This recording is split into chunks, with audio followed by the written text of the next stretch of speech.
Halo semua, perkenalkan saya Iko Maredak Sumarsana, NPM 187001113 dari 2018C. Nah, pada kesempatan kali ini saya akan memperagakan bagaimana pemeriksaan koordinasi dan keseimbangan. Sebelumnya, pemeriksaan koordinasi dan keseimbangan ini memiliki tujuan untuk mengidentifikasikan masalah pasien atau untuk menegakkan diagnosis fisioterapi. Kemudian mengidentifikasikan perubahan yang terjadi pada pasien dari waktu ke waktu dan mengevaluasi motivasi dan efektivitas terapi. Kemudian terakhir, sebagai alat ukur untuk menentukan biaya atau efisiensi terapi. Nah, adapun pada kesempatan kali ini, pemeriksaan tersebut akan terbagi menjadi dua, yaitu pemeriksaan koordinasi dan pemeriksaan keseimbangan.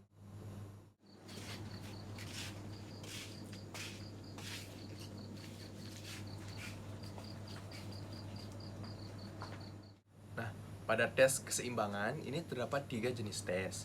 Yang pertama adalah tes Romberg. Nah, sebelum dilanjutkan pada tesnya, saya akan dibantu oleh teman saya yang bertugas sebagai propandus, yaitu Panji, usia 22 tahun. Nah, pada tes Romberg, pasien berdiri dengan kaki yang berhimpitan dan tangan berada di samping tubuh. Nah, pada tes ini, pasien akan diminta untuk memejamkan dan membuka mata selama beberapa detik. Panji, silakan memejamkan mata. Kemudian dibuka kembali. Normalnya pada tes Romberg akan terjadi sedikit goyangan. Nah, apabila pasien terjatuh karena tidak bisa mengkoordinasikan keseimbangannya, maka tes Romberg positif. Nah, jadi pada perpandu saya pasien dalam keadaan normal. Nah, yang kedua adalah tes satu kaki. Nah, pada tes satu kaki, pasien akan mengangkat satu kakinya dengan mata yang terpejam selama beberapa detik. Dan diulang setiap kakinya. Panji, silakan untuk mengangkat kakinya yang dimulai dari kaki kanan. Tangannya lurus di samping. Oke, pejamkan matanya. Baik, kemudian kaki yang sebelahnya lagi.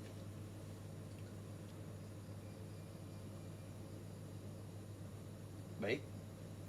Nah, pada pemeriksaan ini normalnya berdiri dengan sedikit goyangan.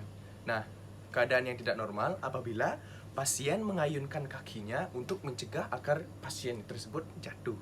Jadi pada perpandu saya dalam keadaan normal. Adapun tes terakhir atau tes ketiga adalah tes tandem walking. Nah, pada tes tandem walking, pasien akan berjalan lurus sesuai dengan garis yang ada di lantai, di mana tumitnya akan berada di depan dari jari-jari kaki yang sebelahnya. Nah, dan ini dilakukan 2 kali, yaitu dengan mata terbuka dan mata tertutup. Baik, Panji, silakan mundur sedikit. Kemudian maju dengan mata terbuka dalam satu garis lurus. Pandangannya ke depan ya. Ya, baik. Sekarang diulangi dengan mata yang tertutup. Ya, bisa dimulai.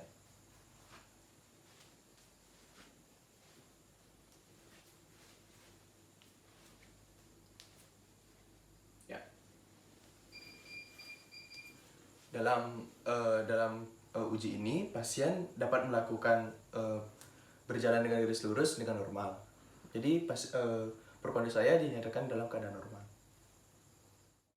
Baik, yang selanjutnya adalah pemeriksaan sistem koordinasi. Nah, pada pemeriksaan sistem koordinasi ini terdapat 8 jenis pemeriksaan. Yang pertama adalah finger to nose test atau tes menyentuh hidung. Nah, pada tes menyentuh hidung ini, pasien akan diminta untuk menyentuh hidungnya menggunakan tangannya yang terekstensikan keluar, yang diulang beberapa kali dengan mata terbuka dan mata tertutup. Dilakukan dengan 2 titik, yaitu di hidung dan di jari pemeriksa atau jari saya. Jadi, pertama kamu menyentuh jari saya, kemudian kamu menyentuh hidungmu. Oke, bisa dimulai? Ya. sentuh hidungmu. Ulangi, sentuh jari saya. Lagi dulu, sentuh hidungmu. Sentuh jari saya, sentuh hidungmu. Sentuh jari saya, sentuh hidungmu. Kemudian yang kedua adalah dilakukan dengan mata tertutup. Mata tertutup, sentuh hidungmu, sentuh jari saya, sentuh hidungmu, sentuh jari saya, sentuh hidungmu. Baik. Nah, pada pemeriksaan ini nampak pasien dalam keadaan normal. Kenapa? Karena dapat mengkoordinasikan, dapat menyentuh hidungnya dengan tepat. Nah, pada keadaan abnormalnya, pasien tidak bisa menyentuh dengan tepat hidungnya. Baik itu terlihat kaku dan tidak terkoordinasi seperti itu. Nah, pada tes kedua disebut dengan finger to finger test. Nah, pada finger to finger test ini pasien diminta untuk merentangkan tangannya sesuai dengan garis horizontal. Kemudian jari pasien akan bertemu di titik tengah horizontal tersebut. Seperti ini. Oke, akan dilakukan. Ini bisa direntangkan tangannya.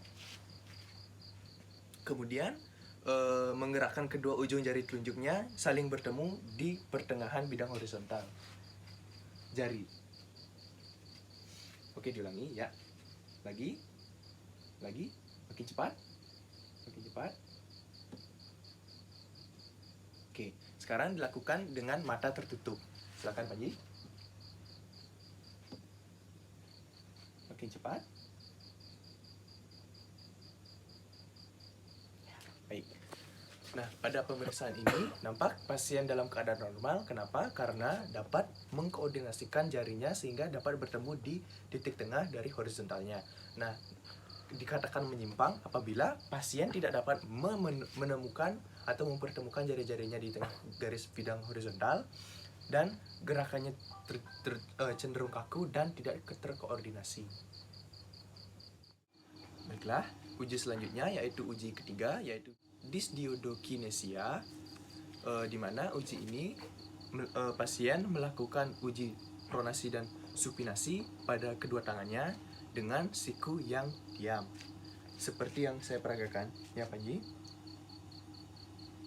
Oke, baik, bisa di tangannya satu. Nah, ini gerakan ini saling bergantian. Baik, bisa dimulai Panji.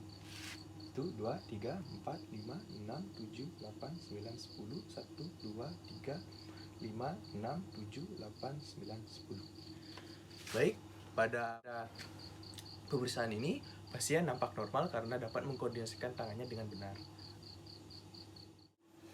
Baik, selanjutnya adalah pemeriksaan keempat, yaitu pemeriksaan penempatan tumit atau heel to knee to toe test. Nah, pada pemeriksaan ini pasien berada pada posisi duduk dengan kaki yang terlentang. Kemudian pasien akan mengangkat kakinya dan menaruh tumit kakinya ke tulang kering dari kaki sebelahnya. Panji bisa diperagakan dulu. Ya, dorong, angkat, taruh, dorong, angkat. Nah, namun pada pemeriksaan ini dilakukan dengan mata yang tertutup. Baiklah Panji, silakan mata yang ditutup. Angkat kakinya, taruh di tulang kering, dorong, angkat, taruh lagi, dorong, angkat, taruh lagi, dorong, angkat. Dilakukan pada kaki sebaliknya. Panji, taruh, angkat, dorong, angkat, taruh, dorong, angkat, taruh, dorong, angkat. Nah, baik, cukup. Pada pemeriksaan ini, pasien nampak dalam keadaan normal karena mampu mengkoordinasikan kakinya sesuai dengan garis lurus dari tulang keringnya. Nah, terjadi kesimpangan adalah ketika pasien tidak dapat melakukan atau tidak dapat mengangkat kakinya dan menaruh kakinya dengan benar pada tulang kering, dan gerakannya cenderung tidak terkoordinasi. Baik, selanjutnya yaitu uji kelima, bisa disebut dengan uji menepuk lutut, di mana pasien dalam keadaan duduk dan pasien akan menepuk lututnya dengan menggunakan kedua tangannya yang secara bergantian dengan punggung dan telapak tangan, di mana iramanya akan makin cepat. Baiklah, Panji bisa diperagakan. Ya, silakan. 1, 2, 3, 4. Makin cepat Panji. Makin Makin cepat.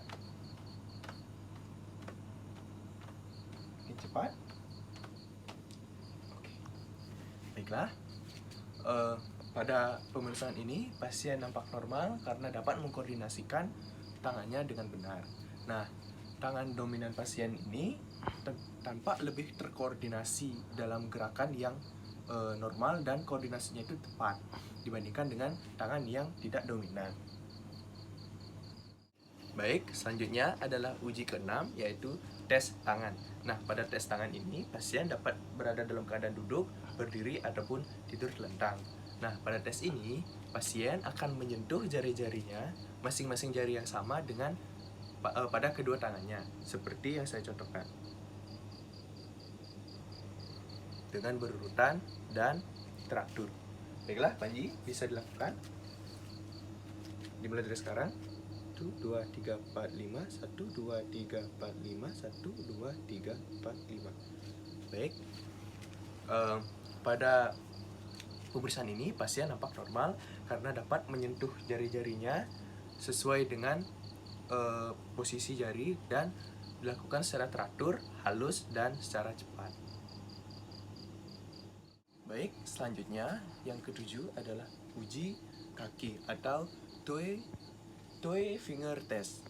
Nah, pada uji ini pasien dalam keadaan tidur terlentang, kemudian kaki pasien, masing-masing kaki pasien akan menyentuh dari tangan pemeriksa atau tangan saya. Masing-masing kakinya akan menyentuh tangan saya. Baik, Panji, bisa diperagakan. Silakan majukan.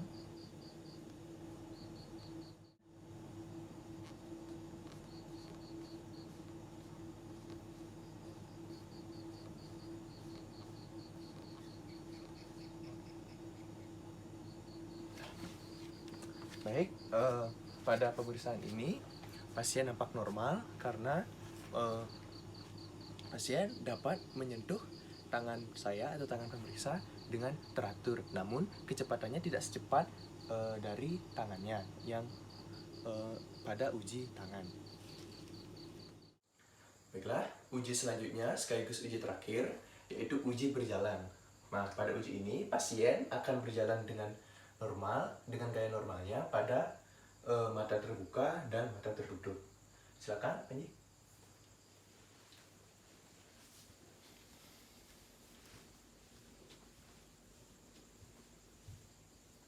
Baik, sekarang mata tertutup.